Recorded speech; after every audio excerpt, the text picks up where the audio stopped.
जय गुरुदेव आप सभी को। आज अभी सभी गुरु बहनों भाई बहनों को हम बताना चाहते हैं कि हमारे साथ अजय प्रताप सिंह जी जुड़े हैं, जो कि अपने अनुभव बताएंगे समर्थ सदगुरु श्री रामलाल जी स्याग के सिद्ध योग में आने के बाद उनके जीवन में क्या क्या परिवर्तन आए। जी जय गुरुदेव भाई। जय गुरुदेव सभी दिव्यात्माओं को। मैं गुरु स्याग जुड़ा था अराउंड 2 साल पहले, तो 1.5 साल तक तो मुझे केवल क्रिया योग में गुरुजी ने रखा, सिर्फ क्रिया करवाई और कुछ गुरुजी ने दिखाया नहीं, कुछ सुनाया नहीं, लेकिन एक विश्वास था कि दुनिया को अगर कुछ हो रहा है तो मेरे जीवन में ही परिवर्तन आएगा। तो बस यही सोच के ध्यान करते रहे और कई बार मौका ऐसा भी आया कि मुझे कई बार वॉशरूम में ध्यान करना पड़ता था, क्योंकि कई बार बाढ़ की साउंड आती थी तो कंसंट्रेशन नहीं हो पाता था। तो मैंने अराउंड 6 महीने कम से कम वॉशरूम में ध्यान किया हुआ है।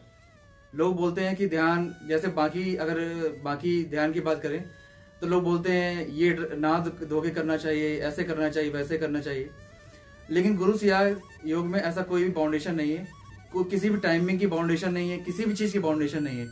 तो मैं खुद एग्जांपल हूं कि मैंने वॉशरूम में ध्यान किया और ध्यान हमेशा लगता था। इसके बाद 1.5 साल के बाद जो आया, जब मैं द्विज बना, द्विज का मतलब होता है आपका रीबर्थ, एक ही जीवन में दूसरा जन्म। अच्छा जी। पहला आपका जन्म होता है जब आपका भौतिक जीवन आता है इस दुनिया में, पहला जीवन वो होता है। दूसरा जीवन आपका होता है जो आप आध्यात्मिक जीवन में आते हैं पूरा।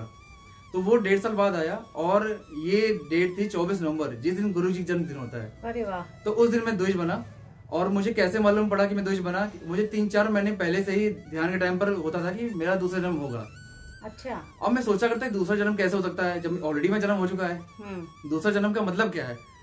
तो आध्यात्मिक जीवन में तो 24 नवंबर को क्या हुआ कि ऐसे एक सेशन चल रहा था धर्मेंद्र शर्मा का, उसमें गुरु जी का बर्थडे था, तो सेलिब्रेशन हो रहा था। तो बख्शी जी आया उसमें, और बख्शी जी को देखते ही मैंने कहा ये गुरु जी कहाँ से आ गए। कहने का मतलब ये है कि बख्शी जी के फेस में मुझे गुरु जी दिखाई पड़ रहे हैं। और पहली बार ऐसा हुआ मेरे साथ कि बख्शी जी कम से कम 15 मिनट बोले होंगे और 15 मिनट नॉन स्टॉप मेरे आंसू गिरे थे। अच्छा जी। मैं रोए जा रहा हूँ, पता नहीं क्यों ऐसा हो रहा है। इसके बाद क्या हुआ कि फिर उस दिन क्या हुआ, गुरुजी ने मुझे कम से कम 5 घंटे ध्यान करवाया जी। और साथ में मुझे दिव्यगंध आना शुरू हो गई। अच्छा। अब मैं सोच रहा हूँ कि दिव्यगंध कहाँ से आ रही है। दिव्यगंध मतलब इत्र जैसी खुशबू आती है। अब मैं सोच रहा हूँ मेरे वॉशरूम से आ रही है, किचन से आ रही है, मेरे बालकनी से कहाँ से आ रही है, मुझे समझ नहीं आ रहा है। मैं हर जगह जैसे एक जन ढूंढता है ना कस्तूरी, वैसे ही तो मैं भी ढूंढ रहा हूँ, बट वो समझ नहीं आ रहा मैं कहाँ से आ रही है। और ऐसा लग रहा है जैसे गुरुजी मेरे अंदर आ गए हों। अच्छा। और मुझे मेरे पूरे शरीर में रोम में मुझे गुरुजी के अनुभव हो रहा है। अच्छा। जैसे मेरे हाथ में गुरुजी बैठे हैं, मेरे पैरों में गुरुजी बैठे हैं, मेरे माथे में गुरुजी बैठे हैं, मुझे गुरु का पूरा अनुभव हो रहा है। फिर गुरुजी ने जब ध्यान करवाया 4 से 5 घंटे, फिर परिवर्तन अचानक आ गया। कैसे हुआ? पहले तो मेरी धारणा बदल गई।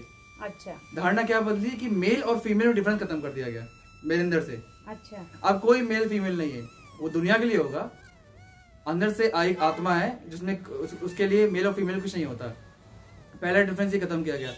दूसरा, जो नशा करता था मैं, सिगरेट पीने का शौक था, तो सिगरेट मेरी एक दिन के अंदर बंद करवाई गुरुजी ने। अच्छा। सेम डेट में।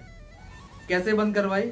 सुबह हुई तो सुबह मैं एक सिगरेट पिया करता था, तो सुबह सिगरेट में नहीं पी मैंने। फिर ये हुआ कि शाम को पी लेंगे, तो शाम को फिर ये हुआ कि शाम को उठा तो शाम को पीने का मन नहीं किया मेरा।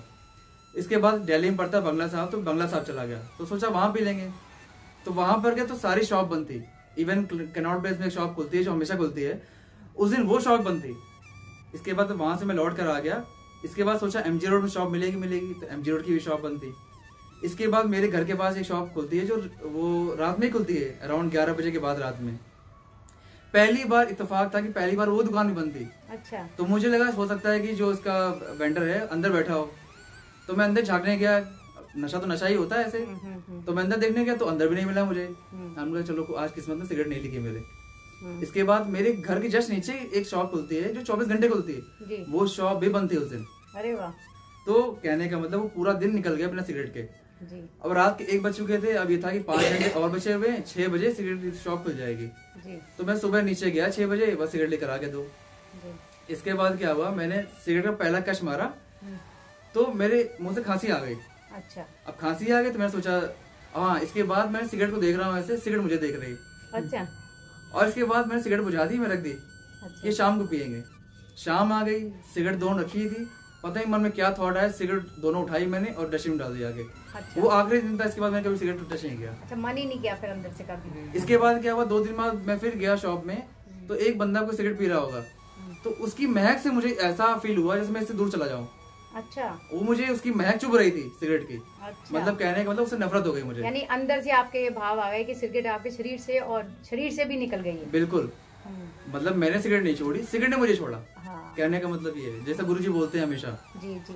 तो ये एक बहुत बड़ा अनुभव था। इसके बाद जो मेरे थॉट्स पूरे बदल गए लाइफ के लिए, लाइफ को मैं एंजॉय करना शुरू कर दिया मैंने उस दिन से। इसके बाद सबसे बड़ा परिवर्तन आया। हाँ, इसके बाद क्या हुआ, जब गुरुजी मेरे अंदर आ गए तो गुरुजी ने विश्वास दिला दिया कि मैं तुम्हारे साथ हूँ। अच्छा। और उसी दिन क्या हुआ, ध्यान के टाइम पर गुरुजी हमेशा चमत्कार करते हैं। उन्होंने मेरी आत्मा निकालने की बाहर ब्रह्मांड में घुमाने की कोशिश कर रहे थे वो। अच्छा। तो मेरी आत्मा गले तक आ गई। अब मुझे लगा मैं मर जाऊंगा। अच्छा। तो मुझे लगा अभी तो बहुत काम करने बाकी, मरेंगे कैसे। तो मेरी आंख बंद थी और मैंने एक हाथ से, लेफ्ट हैंड से मैंने गुरुजी का हाथ पकड़ रखा था और राइट हैंड से बाबा गंगानाथ का हाथ पकड़ रखा था। अच्छा। उनका हाथ में छोड़ना, मर जाऊंगा मैं। अच्छा। और आंख बंद है मेरी, तो उन्होंने रोक दिया वहीं पर सब सारा प्रोसेस और मैं नॉर्मल हो गया। अच्छा। तो गुरुजी ने ये विश्वास दिलाया कि मैं तुम्हारे साथ हूँ और बाबा गंगानाथ का भी हाथ है। इसके बाद ये नॉर्मल जर्नी चलती रही। फिर सबसे बड़ा परिवर्तन आया काजलवास की यात्रा में। अच्छा। काजलवास की यात्रा जब किया गया तो पलाना में कोई खास मुझे अनुभव नहीं हुआ और सारे लोग रो रहे थे। तो मैं सोच रहा हूँ कि सारे लोग रो रहे हैं, मेरे आंसू क्यों नहीं निकल रहे हैं। अच्छा। तो मेरे मन में क्या थॉट चल रहा है कि मैं बहुत पापी हूँ।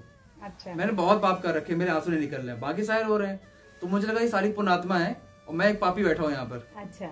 और मैं सबको देख रहा हूँ। अब मैं कोशिश कर रहा हूँ मेरे आंसू निकल आए। अच्छा। मैं क्यों ऑड वन फील करूँ अपने अंदर, तो बट आंसू निकल नहीं रहे जी। इसके बाद क्या हुआ, मैं जामसर गया। तो जामसर मैं बिल्कुल शून्य तो नहीं बोलूंगा, लेकिन हाँ मेरा मौन हो गया था वहां पर और मैं बिल्कुल शांति से बैठा हुआ था जी। तो वहां भी कोई बहुत बड़ा अनुभव नहीं हुआ।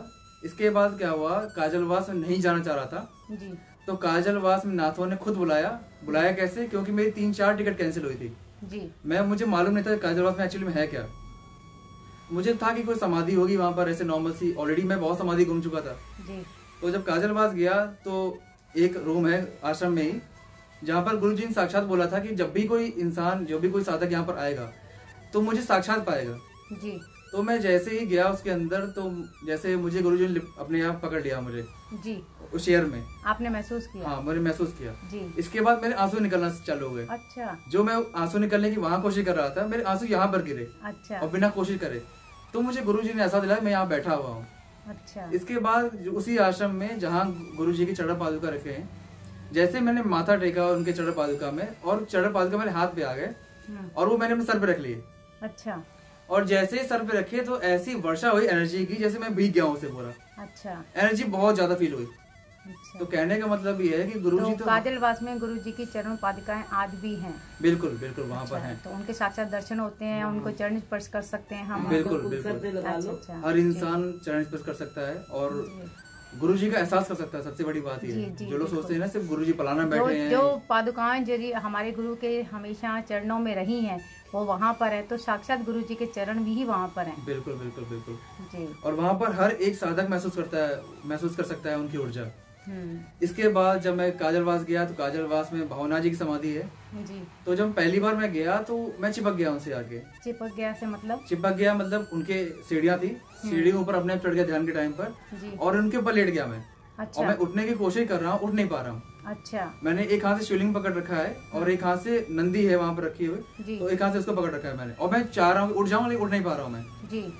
और मैं कम से कम 20 मिनट बाद उठाऊंगा वहाँ से जी जी। कहने का मतलब है जो परदादा गुरुदेव उन्होंने गले लगाया कि मेरा बच्चा आया हुआ है। अरे बहुत अच्छा। और ऐसे सभी करते हैं वो जो जिनके अंदर भी श्रद्धा होती है जी। इसके बाद काजलवास, जो लोग बिलीव नहीं करते काजलवास में क्या एनर्जी है, काजलवास में गुरु भी मिल गए, बाबा गंगानाथ भी मिल गए, सारे नाथ वहाँ मिल गए, गोरम घाट वहाँ गोरमनाथ भी मिल गए। मतलब गुरु काजलवास में सब कुछ है जी। आपको कहीं जाने की जरूरत नहीं है, मतलब कंप्लीट पैकेज है जी। बस इतना आज के लिए इतना है। गुरुजी ने तो वैसे बताया है कि आपको कहीं भी जाने की जरूरत नहीं है, मैं आपके अंदर ही हूँ, आप जहाँ पे बैठे हैं मैं वहीं पर हूँ, आपके घर में ही हूँ। पर ये हमारी श्रद्धा होती है कि जहाँ जहाँ हमारे गुरुजी ने विचरण किया है, उनके चरण पड़े हैं, तो ये हमारे अहोभाग्य होते हैं जब उन स्थानों पर हम जाते हैं, उस चरण धूलि को माथे से लगाते हैं जहाँ पर हमारे गुरुजी ने कभी चला होगा, बैठे होंगे, विश्राम किया होगा। तो ये हमारी एक आस्था है। और वैसे इस सिद्ध योग में गुरुजी ने ऐसा बताया नहीं है कि आपको कहीं भी जाना है, मगर हाँ, जो जागृत साधक हैं, ऐसा मैंने बहुतों से सुना है कि वो ऐसी ही जगह पर जब जाते हैं तो वो ऊर्जा को अनुभव करते हैं। जैसा कि आपने बताया कि आप गए और वहाँ पर जाकर चिपक गया, आपका माथा चिपक गया। तो ये चीज़ें भी अपने आप में एक बहुत दिव्य अनुभूतियाँ हैं और दूसरों को इंस्पायर करने के लिए कि ये ऊर्जा आज भी पूरे विश्व में काम कर रही है। तो बहुत ही प्यारा है आपका और एक बात और है कि वहाँ पर जो गांव के लोग आते हैं उनको वो ऊर्जा महसूस नहीं होती है। क्यों महसूस नहीं होती है? क्योंकि वो साधना नहीं करते हैं। हाँ। वो सिर्फ अगरबत्ती जला चले जाते हैं। अगर आप पूजा करोगे कुछ नहीं मिलने वाला आपको जी। पूजा तो आपकी अंदर से होगी तो आपसे नाथ कनेक्ट होंगे जी। सिंपल सी बात ये है। तो आप कहने का मतलब ये है कि आपको हर इंसान को साधना और ध्यान करना ही चाहिए सुबह और शाम जी। तो ये सिद्ध योग तो वैसे भी ध्यान का एक पद्धति है, ध्यान की यात्रा है। इसमें पूजा का तो कोई भी कर्म फल जैसा कोई विषय है ही नहीं, जैसा कि गुरुजी ने बताया। तो आपके अनुभव बहुत प्यारे थे। हमें भी उम्मीद है कि सारे साधकों से बहुत लाभ होगा। गुरुजी ऐसी कृपा सभी पर बनाए रखें। इसी के साथ जय गुरुदेव। जय गुरुदेव। अब मैं मंत्र बता दूं। बीज मंत्र है के आधा लय में मिला हुआ और बड़ी एक ही मात्रा ऊपर बिंदी, इसको बोलते हैं क्लिंग। ए के ऊपर बिंदी लगती, अंग हो जाता ना, अंग। अभी आप मन नहीं बोलो अंग तो यहां स्टॉक लगेगा।